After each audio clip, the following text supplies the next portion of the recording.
So Black Bag released last weekend, but should you go see it? Don't worry, I've got your spoiler-free movie review right here. So Black Bag tells the story of an intelligence agent that must investigate his wife after she is suspected of treason.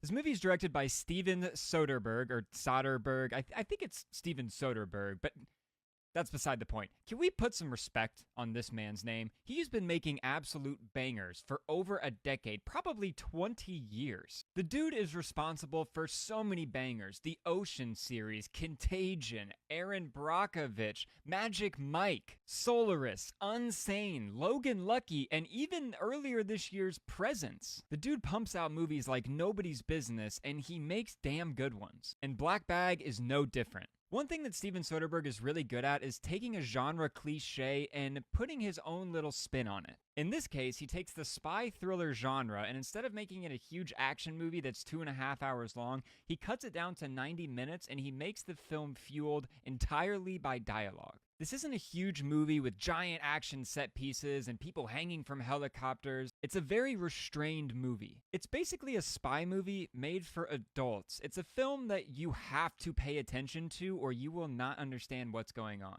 Soderbergh gives the audience a ton of respect in this film. Every scene there is something, just a little tidbit, a hint at secrets or something from somebody's past or somebody's hidden intentions, and you really have to pay attention to everything that is happening. And I love a film that does that. These characters are very meticulous in their investigation, and the main agent doing that investigation is played by Michael Fassbender, who I just have to say is probably one of, if not the most underrated actors in Hollywood. This guy is brilliant, and he is fantastic in this movie. Much like the film itself, he is a very restrained character. He takes in all of the information around him, but he doesn't have to say very much. You can see how he's feeling with the expressions on his face and how he takes in certain pieces of information and what he does with that information and how he draws conclusions. This is a very calculating character that was very entertaining to watch. But I must say, you have to know yourself. This film is definitely a slow burn. Not that it's boring, but it takes its time with its characters and its plot.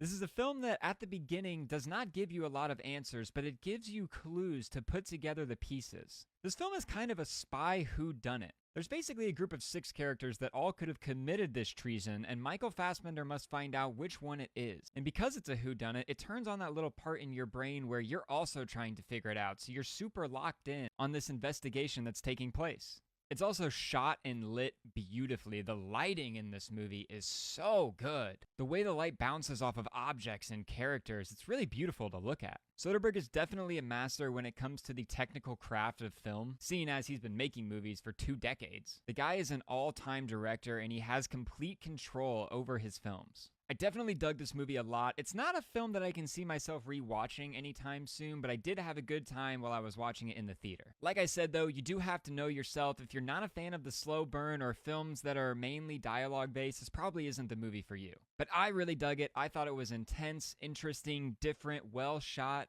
and overall just a good time at the movies. I'm gonna give Black Bag a 3.9 out of 5. If you guys have seen Black Bag, let me know what you think in the comments. If not, I highly suggest you check this one out when it comes to streaming. And I'll see you guys in the next review.